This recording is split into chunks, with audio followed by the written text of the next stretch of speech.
All right. Well, hello and welcome. This is Stats 21, kind of introduction to Python. I guess welcome back to school. Is this anybody's like first quarter ever at UCLA? Hey, welcome. All right. Okay. So, are you freshmen, third years? I don't know. What's your huh? Th- I'm sorry. Exchange program. Okay. All right. Well, welcome. Welcome to UCLA. Welcome to Los Angeles. I don't know. I love it here, and I hope you, I hope you enjoy your time at UCLA. And then, all of you coming back to school, welcome. Uh, yeah, it's great. I love being here at UCLA. I hope you guys love it too. All right. Let's take a look. You should all have access to Canvas, and then one of the links here is our GitHub class repository. And I'm going to, for this class, I'm going to post all of our lecture notes and whatnot to GitHub. And I'm going to, this first week, well, I guess next week, today we'll just kind of introduce the course and go over syllabus stuff. But our first week of class, I will force you guys to start using Git and GitHub. I think it's a very useful tool. So we'll do that, and I'll post all of our lecture content to here. So anyway, our first thing is here's our slide deck here. And I guess I'll just go ahead and download this file, and then we'll open it. And here it is. Okay, Python and other technologies for data science, week 0, Friday. All right, welcome, and we'll go over the syllabus. So our syllabus is under the modules under homework 0. And let me download, open the syllabus. All right, here we are. Yeah, my syllabus is now 10 pages, 9 pages long. It has its own table of contents. It's just gotten longer and longer as I've added more and more stuff and things to it. But anyway, let's talk a little bit about it. This is a class covering Python, which is a great language. It's a general purpose language, but with certain packages like NumPy, pandas, polars, whatever, is really adapted to do well for data science. Okay. These are my office hours. Oh, I probably have to fix this, but I will have office hours 6 days a week, okay? Monday, Tuesday, Wednesday, Thursday, Friday, and Saturday. I'll take Sunday off. And that is because I'm just better at handling requests and answering your questions during office hours. I'm not great at responding to emails. Like I will eventually, but yes, I'm kind of slow at responding to emails and things like that. But you'll get a better response if you come to office hours. And so I have office hours. So our class meets Monday, Wednesday, Friday, 9 a.m., 9 to 9:50. And so I'll have office hours Monday, Wednesday, Friday from 10:30 to 11:30 a.m. I intentionally stagger them at 10:30. Just in case you have a class at 10, then you can join at 11. If you have a class at 11, you can come at 10:30. So Monday, Wednesday, Friday, 10:30, 11:30, and then also Tuesdays and Thursdays. Those will be on Zoom, online only, from 4:30 to 5:30. Okay, so that's what we have there, and yeah, here's the Zoom link, and then also Saturday mornings at 10 a.m.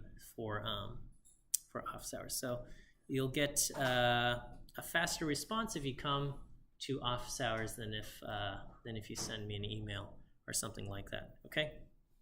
And then if you need to meet privately, I can set up a breakout room I can close the office door, and you can, we can discuss, sensitive matters that way if necessary. Okay, no office hours on holidays and things like that. Here's kind of a list of the topics that we'll look at, and we'll do that. Stuff will be posted. I guess homework assignments will be on Brew and Learn, but lecture notes will be posted to my GitHub repository. Okay, you will get an invitation later today to Data Camp. So Data Camp is kind of an online learning resource where there's little kind of tutorials and things that will, give you some exercises and homework for different topics, and then if you complete it, you can, I guess, get a little certificate or something that you can then share on LinkedIn and say, hey, I did this Data Camp course.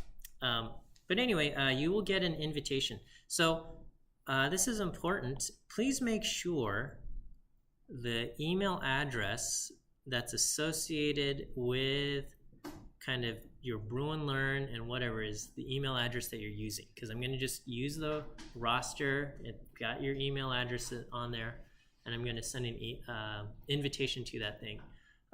You have to create a Data Camp account with the email address that is invited. So please pay attention. Some of you, your email address is like, joebruin@ucla.edu, okay? And others of you are joebruin@g.ucla.edu, okay? And I think the way UCLA Mail handles it is that both of those things get sent to the same kind of inbox for you guys. But DataCamp doesn't know that, and it sees that as two completely different email addresses, okay? So if I invite the one that says @ucla.edu and you try to create an account with @g.ucla.edu or vice versa, it's not going to work, okay? Because DataCamp is giving you access to their kind of premium product, which I think is valued at like $30 a month or something, like if you wanted to subscribe yourself. And they have, they do kind of academic things, and so they will they'll grant access to, basically I'm giving licenses to the email addresses that I invite, and so you have to use that particular thing, and they're not going to allow you to use it with a different email address. You had a question? Yeah. So if you already have DataCamp, could you end your subscription to basically make the free version now? I'm not sure. I think that's how it worked in the past. I don't know 100%. So let's say you have a DataCamp account already. If it's the same, your DataCamp account is the same address that I'm going to invite, then I think that will work. However, if you've kind of created a DataCamp account using like your personal thing and it's different from your school one, then you'll have to create a separate, it's a little annoying, but you'll have to create a separate one for the school address that was sent. Yeah. Would it be more of an office hours thing to come and make sure that was actually done? I would say, yeah, come to me like today, because I'm going to send out the invitations today. Okay, so make sure you can say like, make sure you invite this email address, and then I'll remove the other email address off the thing. Okay. So that's how DataCamp will work. Same thing. CampusWire. There's a discussion forum, and I'll send invitations to CampusWire, and so make sure your email address is there. Okay. So anyway, that's off. That's what we got. All right. So I talked about office hours. So I'd rather you come to office hours and send me things, and I will explain Git and how that works. Okay. Our textbook. The textbook we're going to use is called Think Python, which is available here. Okay. And you can read the textbook in your browser. Okay, right here. Read the online version of the textbook, and the entire textbook is available here. And then also, all of the code is available as these basically Jupyter notebooks on Colab that you can also run as well, which is really cool. So anyway, this is the entire textbook. It's an excellent textbook. If you want to buy the print version, you can, but it's like $40. You don't have to. Okay, you can read the entire textbook for free in your browser. So that's that. And then another textbook that we'll use is the Python Data Science Handbook, and that is also available to read for free in your browser. And you will click that link and it will say select your institution, so you will pick UCLA, and you'll see this familiar sign-in page.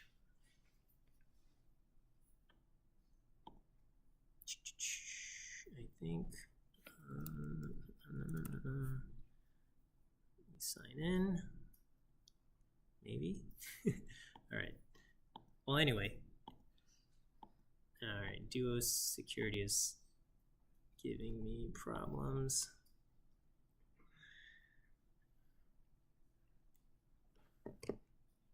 Okay, and you should be able to read it in your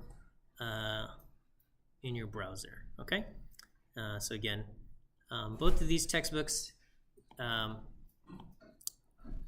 available to read for free.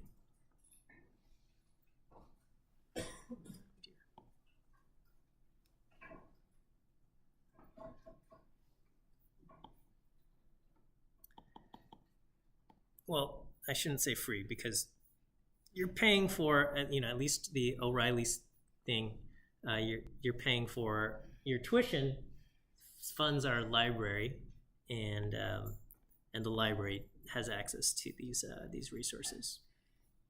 Okay, so that's what we will be doing. All right, our grade breakdown. I've got lecture review quizzes, and I'll explain how those work. We have data camp homework, and then regular homework assignments, and then we'll have a final exam, and then there's campus wire. So I guess I'll talk about each of these things.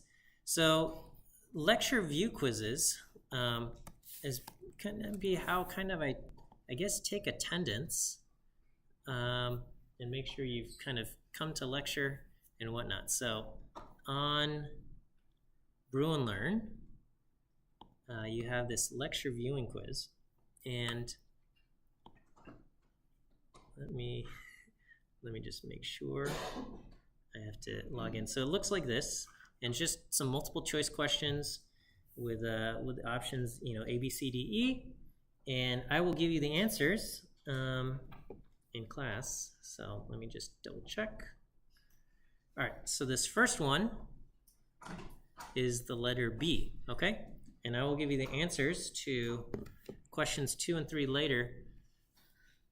And probably what I'll do is I'll give 2 of them, and I'll have them recorded in these videos. And then I think probably the third one I will not record in the video, and I'll just give to those who've attended in person. Okay? You have a question? Is the lecture viewing quiz supposed to be locked? Is it locked right now? Till 10. Till 10? Okay. That is my bad. I need to fix that.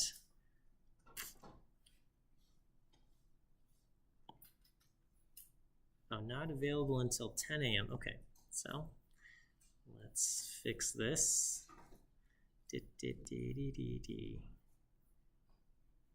Available from 9 a.m. That's what we're going. Okay. All right, and then the due date. Due date should be. All right, this is offset by 1 hour. Okay.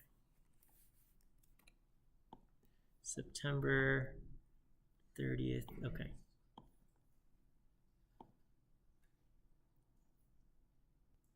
Okay. All right. So yes, if I've messed something up, just let me know. So yeah, our first answer is the letter B, and then I will give you the other question answers. And probably just to kind of motivate or incentivize you to come in person, I'll probably give, maybe 2 out of the 3 in the video, and then the third one I'll only give in person, and it won't go in the video. So if if you skip class, you can still watch the video and get most of your points. But if you want 100% on this thing, you got to be here in person. Okay. So yes. All right. And those of you who are arriving late, just know first answer is the letter B. Okay. B as in bear. B. Okay. Okay, so that's how the lecture review quizzes will work. Okay, data camp homework. So you guys will receive invitations to data camp later today, and then I will have your first kind of homework assignment posted. Now, data camp only allows, there's either you completed it, or you completed it late, or you didn't complete it, okay?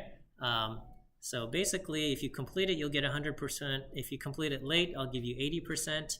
And then if it's not completed by the time I put it in the gradebook, which is generally going to be 7 to 10 days after the due date, so probably like just give yourself 7 days. If it's not done by then, it'll go in as a 0 in the gradebook. So just make sure you complete your data camp homework within, by the deadline. Yes. Question. Are the homework scores, tracks, or lessons? Are the homework what?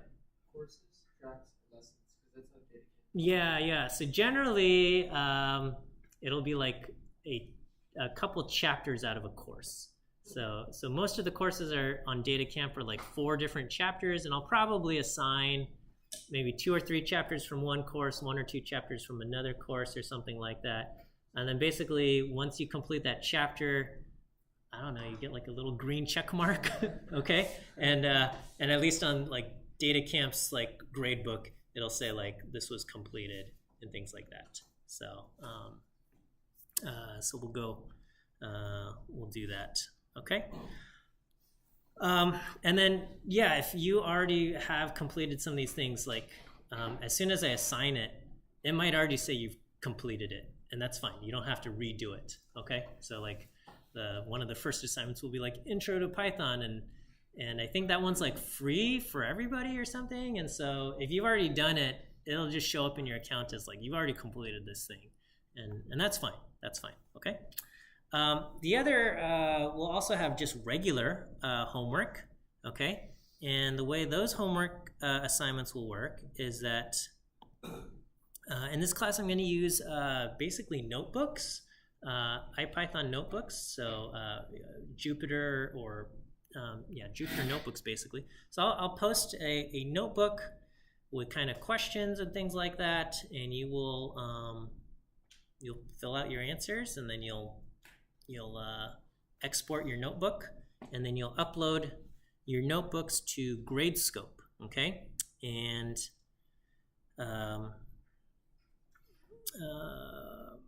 I guess, so your first homework assignment, I'll post, I think next week on Monday, and you'll have like a week to complete it, and maybe a little bit longer. And so you'll do your homework. Now, one thing that's important, okay, and this is really important, is that if the homework tells you to do something, make sure the output is visible, okay? Because we're just going to read basically the output file, and we don't have time to go and like copy and paste the code that you've written and copy it over into our terminal and run it ourselves. Okay, so make sure your output is visible. So for example, if the assignment says produce a sequence of Fibonacci numbers, okay, this code will do that. However, there's no output here, okay? And so we can't give you points because we can't see the output. So you just need to include like one more line that says print X, print the output, okay? And then we can give points here, right? So make sure, so this is really important, and it's not just for this class, but like the rest of your life as well, okay? Make sure you go through, before you submit a document or send an email or send an attachment or whatever, make sure you actually look at it, okay, before you send it off. And make sure the output that's requested is visible. Make sure it's not like a bunch of errors. Sometimes, students will submit something and then they say, oh, I didn't look at it, and it's just like full of errors, okay? And then, they get a 0, and then after they get a 0, they're like, oh, it ran on my computer and I don't know what happened, but, and I didn't check. Okay, well, you need to check. You need to check and make sure there's not errors and that the appropriate output is visible, what was requested is visible, because that's what we're gonna grade. We don't have time to take your code and run it again and check. Okay, so make sure everything is visible there. Okay, there's a late policy for homework. You can read more about it, additional details on stuff in the syllabus. CampusWire. So later today you will receive an invitation to CampusWire, which will be a discussion forum, and I'm going to require participation on the forum. And so you have that, and if you achieve Eagle level or whatever, you'll get an extra credit point. But it's reasonably, it's not too difficult to achieve full credit on CampusWire. Okay, if you contribute something on CampusWire, and and here's the thing. Be generous with your upvotes on CampusWire. It doesn't cost you anything, okay? And it helps out your classmates, okay? So that's that, okay? I think so I have to figure out how we're going to do the final exam. I think it will be in person, and I think it will be pen and paper, but it's like tough for me to grade, and students don't love pen and paper coding exams either. But the last time I did an online exam, I think now that we're in the age of AI, it's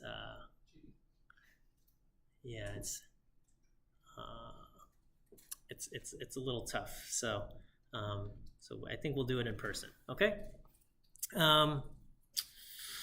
That's what we're looking at here. Okay. All right. So that's what we got.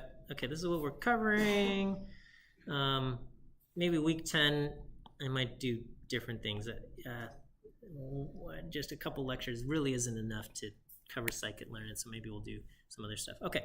Let me talk about academic integrity, plagiarism, and whatnot. And so here's the bottom line. This is intro Python, and basically all of the homework I give you, everything that we do, if you wanted to, you could go online and probably find the answers to all of these exercises already done, okay? And even if you couldn't find the answers, you can now just go to ChatGPT and just say, hey, here's the homework problem. How do I do this? And it will give you probably the correct answer, okay? It's gotten really, really, really impressive. I have like a pro subscription or whatever, premium subscription to ChatGPT and these different things. And it is really impressive what these AI tools are able to produce and output. And I hesitate to use the word sentient and intelligent, but I am impressed. I am convinced that it's more than just a prediction machine. All of these things were designed kind of using like just to predict like the next word or sentence or something like that. And I feel like it's something more than that. I hesitate to use any kind of words to imply anything there, but it does seem like there is an ability to take different ideas and join them together in something that resembles thought and reasoning, but I'm not sure. But anyway, all to say, if you didn't want to do any work and you just wanted to ask ChatGPT to do all of your homework for you, you probably could, and you'd probably get a decent grade in the class. And I would have no idea, right? I would be like, oh, this is interesting and whatnot.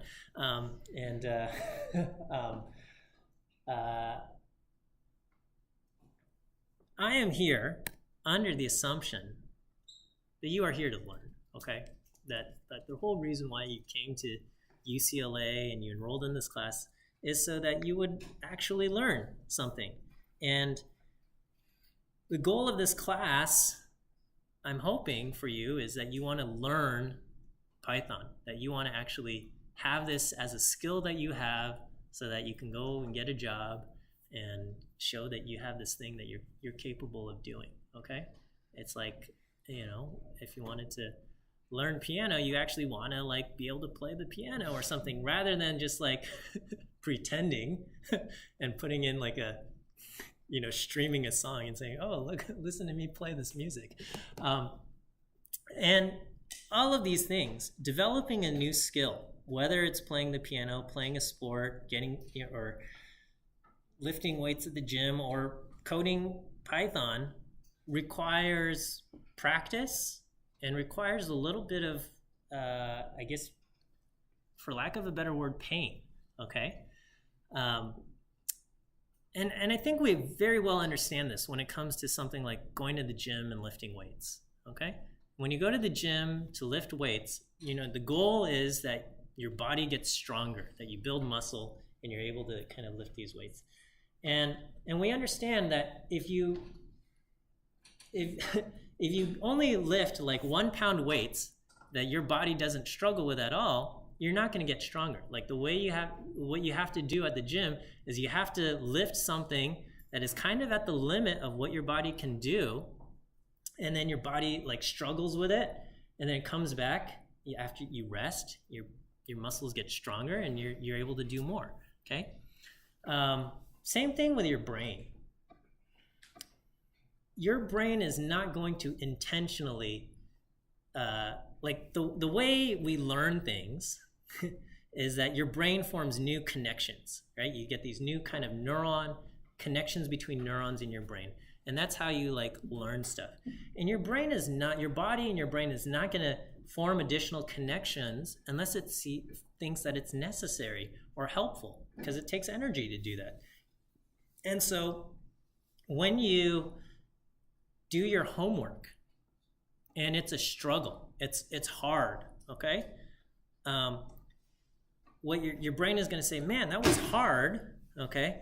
You go to rest, you sleep that night, and your brain's going to say, you know, we were faced with these tasks and things that were hard today. Let's see if we can make connections so that it will become easier in the future. And that's how you learn, right? And that's how you know, when something clicks later on, that's because your brain formed these new connections. And so in order to kind of think and reason about something, it did that, all right? And again, if you only give yourself exercises that are not challenging, and you say, oh, this is easy, I like doing this because it's easy, your brain's not going to go out of its way to do something tough, okay? If you go to the gym, so plagiarizing code, you know, copying someone else's solution or asking the AI to do the problem for you is kind of like going to the gym saying, man, these weights are heavy. Excuse me, you look like a strong person. Can you lift these weights for me? Okay? And then somebody else lifts the weights for you. And then you go, oh, great, we had a great workout, okay?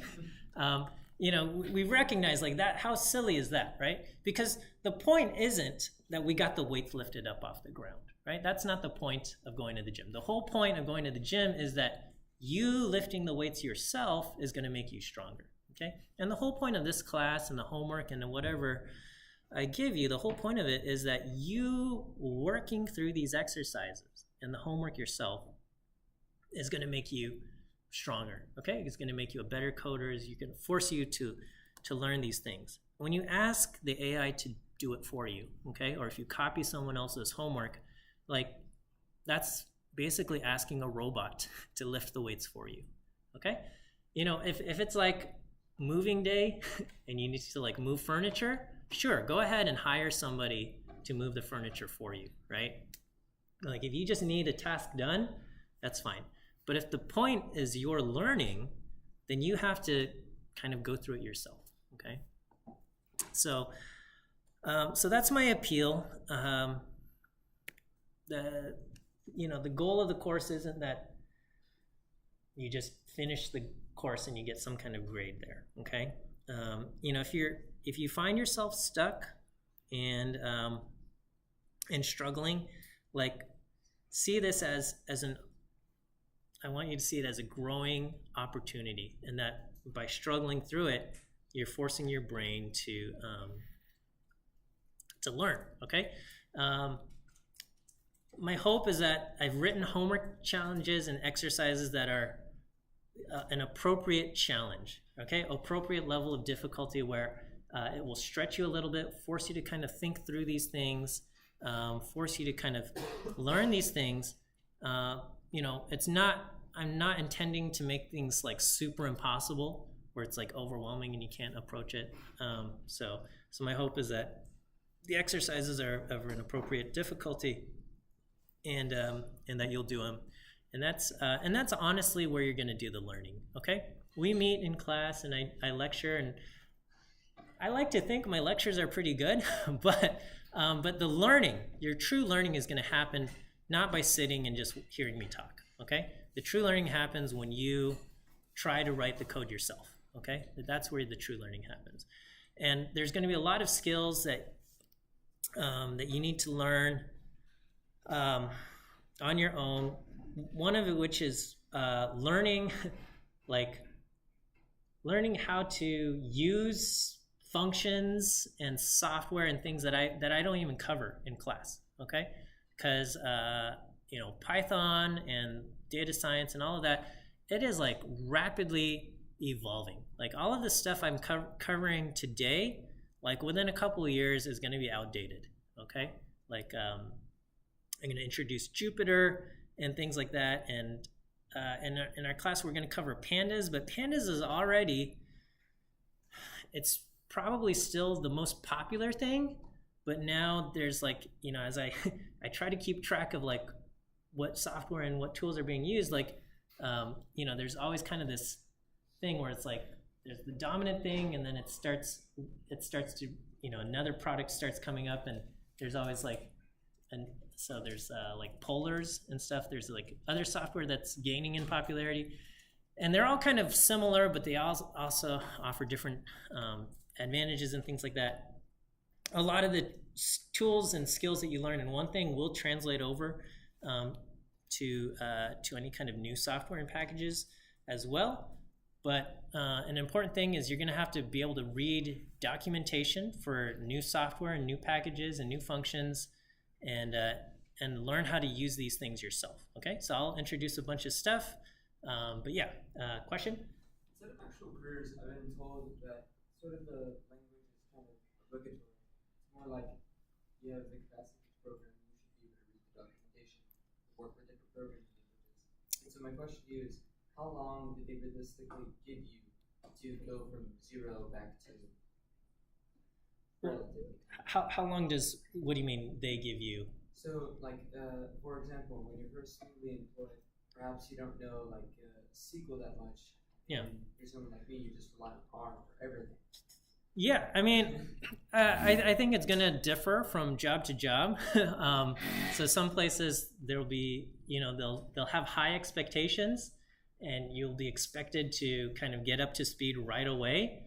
And other places, they're a lot more lax and chill. And so it really depends. I find that UCLA students as a whole, like if you have high expectations, like the students generally rise to the challenge. So I wouldn't be afraid. Go get the job and just say, hey, you know what? I don't know this stuff, but I'm a fast studier. I'm willing to learn and put in the hard work, and probably the first couple of weeks will be rough, but you'll get there. Okay, and that's how I mean, maybe I'm optimistic about everything, but yeah, the ability to read documentation and digest that and start to apply, that's going to be an important skill, and it's not something that I can just teach you by talking. Okay, you're gonna have to kind of figure that out. All right. So anyway, there's like a collaboration policy that I want you guys to read through and sign, and basically and whatnot. And then as far as the discussion forum on CampusWire, you can talk about code, but I just ask that you don't talk about the code for the actual homework. So there's ways to like discuss. You can say like, how do you approach problem number 2? Okay, and you can talk about approaches to it, but don't actually write the code solution for the homework. Okay, so I don't want you guys to do that. Okay, let me give you. So this is a spiel that I give to all of my classes, and but let me give you your second view quiz answer, which is the letter D. D as in dog. D as in dog is our second view quiz answer. So I give this spiel to every single one of my classes.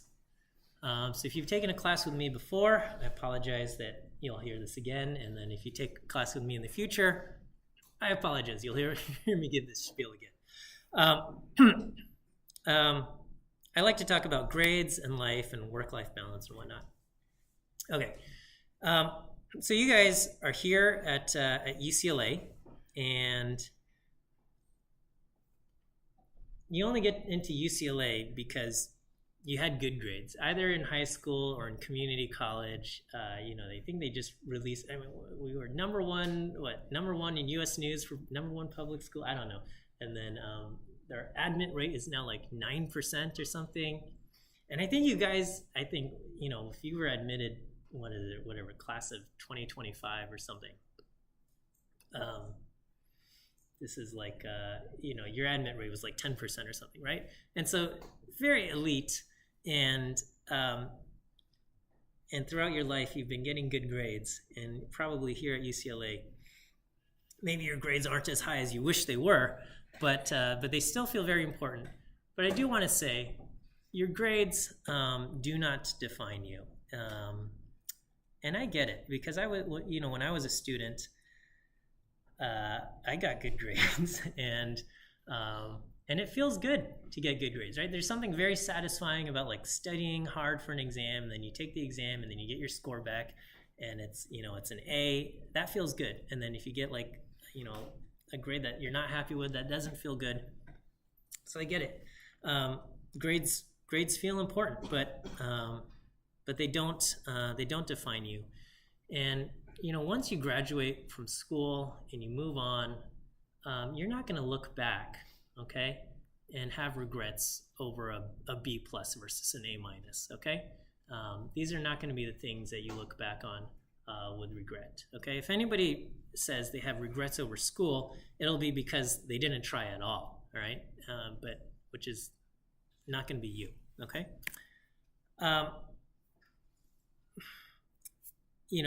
As far as work-life balance, this is something that maybe you struggle with now, and is likely to be something that you will face for the rest of your life. Because for the rest of your life, there's always going to be things that are vying for your attention and time and energy. And broadly speaking, I like to say there are 3 categories, just broadly speaking, where we could put our energies. Okay, one is going to be work, all right, and that's actual work, like having a job or an internship. But I would put academics in school and studying into work as well, and any kind of other professional obligations, like you might be part of some kind of club or association, that goes into work, okay? Another big category is relationships. This will be relationships with your family, your friends, romantic partner, any other kind of social obligations. And some of our friends and relationships might be a little bit more high maintenance, and that it requires a little bit more time and energy, and that's not a bad thing, okay? Just different people have different kind of requirements to kind of maintain a relationship, and that's that, okay? And then we also have to take care of ourselves, right? And there, broadly speaking, there's taking care of your physical health, so that's eating well, sleeping, exercising, taking care of your mental health, taking care of your spiritual health. There are a bunch of things, and the bottom line is there are 24 hours in a day, and you will not be able to give 100% of your energy to all of these categories. You have to kind of pick and choose which of these things you can give your energies to. And so I believe work-life balance can be achieved by making decisions about what is important to you, and then you devote your time and energy accordingly. Okay? In general, the more time you put into something, that aspect of your life will grow and flourish. And then if you don't put time into something, that aspect of your life will kind of dwindle. That's generally how it goes. It's not always the case. Sometimes we have toxic things in our life that you put a bunch of energy in and it still like goes to crap. But in general, you put more time and energy into something, that aspects of your life goes well. You put less time and energy into something else, those aspects don't flourish.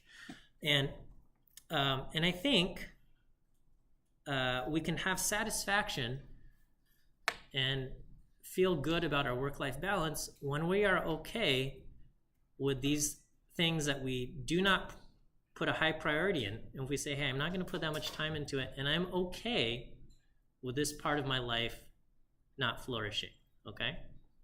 And if we can be okay with the natural consequences of these things not growing, then I think we can have, find satisfaction.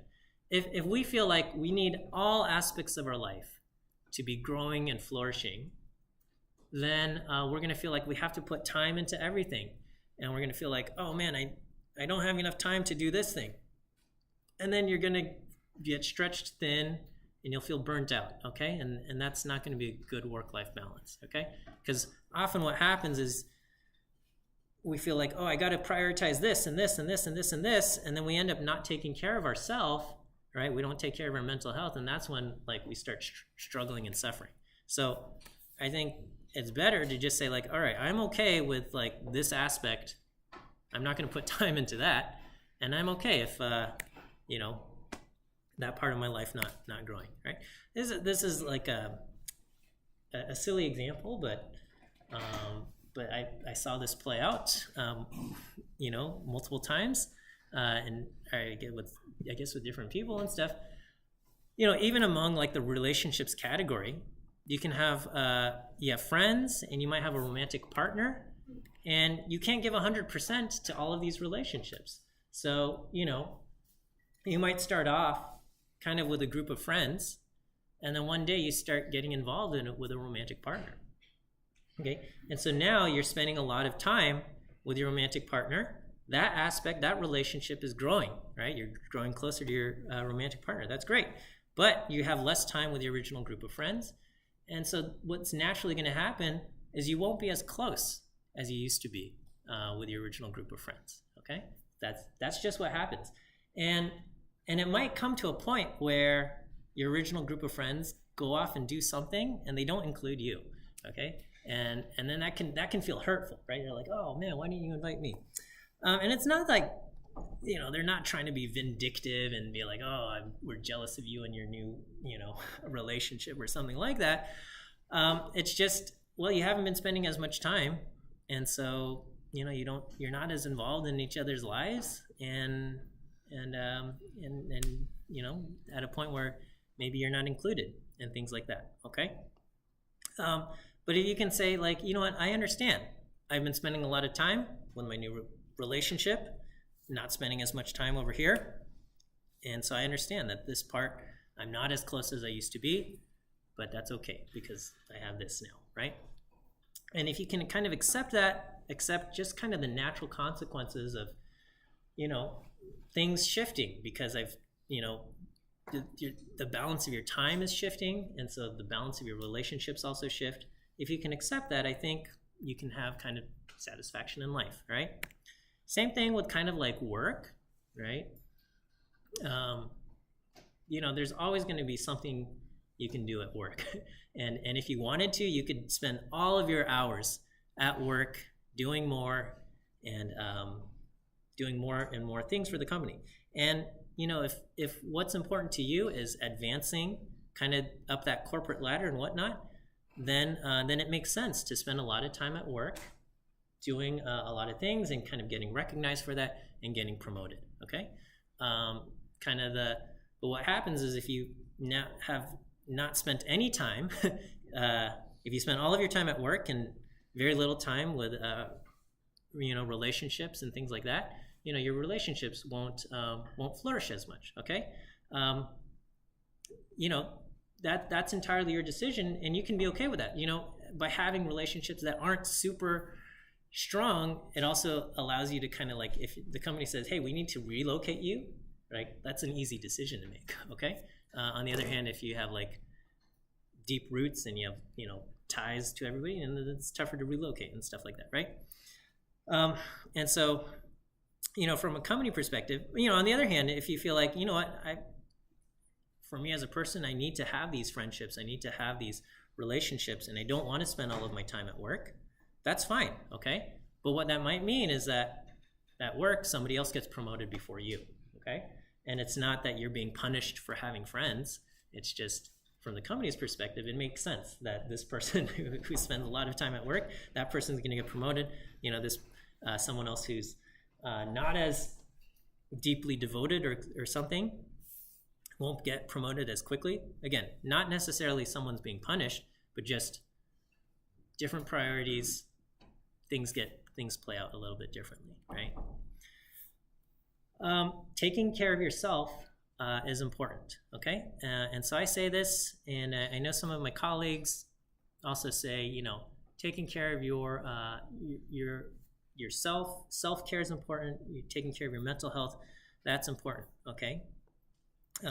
If you don't take care of yourself, sometimes you can get like literally physically sick, okay? But also, your mental health will suffer as well. And so it's important to take care of yourself. And when I say something like taking care of your physical and mental health is important, this is not just some platitude that I'm just saying to just kind of sound nice, okay? What I genuinely mean is that there might be a time this quarter or sometime in the future or something where I don't know, like homework is due, okay? But at the same time, you just need a day off because you're exhausted. And so you have a decision, right? Do I power through and finish my homework, or do I take the day off and rest, okay? And I want you to be at a point where you are okay with saying, my mental health is more important, and I'm going to take the day off to rest. And that means I'm not going to finish my homework to 100%. Okay? The natural consequence of that is when you're going to turn in what you have, maybe you only have half of it done. Okay? So that means your homework grade is going to be 50%. Okay? And I want you to be okay with that and just say, hey, you know what? I could have worked really hard and gotten the homework done, and I would have maybe gotten 100% on it. But, I was at a point where I was just feeling exhausted and I needed to have a day of rest. And so I'm okay with getting a 50% on this homework because I'm taking care of myself, right? And I want us to be at a point where we can make these decisions and not feel guilty for doing something like that, where we can say, you know what, sometimes I have to make a choice. I'm going to take a day of rest and I'm not going to do my homework. And I'm okay with my homework grade going down, okay? Same thing with, any other aspect of your life. I want you to be okay with saying, like, you know what, I made a promise to a friend, and so that means I'm not going to do this thing that, the company's asking of me, right? Because to me, my relationship with my friend is more important than whatever work obligation I have. And there's going to be consequences of that, right? You're choosing your friendship over whatever the company is asking you, and, that might mean, at work, you're not seen as reliable as somebody else, okay? And, that's a decision you have to make, but you're also available to be a good friend, right? And so these are the kinds of things that we have to make. These are choices that we have as an adult and as a human being. But here's the thing: you are in charge of your choices, okay? And so So I want us to be okay with that. So what did I write? I said, sometimes this means choosing not to complete your homework to 100%, and the natural consequence is a homework grade that is less than 100%. And if you can kind of embrace that natural consequence of kind of prioritizing your own kind of physical and mental health over a homework grade, then you can enjoy life with less bitterness and more joy. Okay. There's also a little warning that I like to throw in here. So I think having fun, doing entertainment is very important. It's important to have things in our life that bring us joy, right? And so when you hang out with friends, that's important. And if you go and watch a movie or you read a book or you play a video game or something, like ideally you come back and you say, man, that was great. Life is great. I enjoy doing these things. Okay. And you can blame data science also for this, is that certain apps and websites and even games and stuff like that have been designed to maximize engagement. Okay. The whole point is to just keep you hooked on the app so that, just video after video after video keeps playing, or you just keep scrolling to the next thing, the next post or whatever. And these have been optimized to really maximize engagement, because all of these things, like every little thing, you get a tiny little dopamine hit, and then you go to the next one and you swipe and you get another little dopamine hit and things like that. And but it doesn't do what I think is important with kind of entertainment and activities, is that it doesn't, like, after you're done, you don't feel like more joy for life. Okay. These just end up kind of being these, what I call fruitless entertainment, in that, like, it sucks up a bunch of time, but it doesn't actually, like, give you any joy at the end of life and things like that. And so, I think it's important to be mindful of where our time is going, and just be mindful of that. Okay, we are out of time. I got to finish up here. So let me. I have a couple more slides. This is like introducing the shell. Shell is like. I've got a handout here on the file system. So I guess make sure you organize your files and stuff, okay, on your computer. Don't just download everything into your downloads folder and work out of your downloads folder directly, okay? Make sure you organize some files. And so I've got some instructions. If you're not familiar too much with the file system, here's some instructions, and you'll just go over these notes on your own. Okay, I'm gonna finish the recording here, and then I will give you your final view quiz answer, and then we'll call it a day here. So.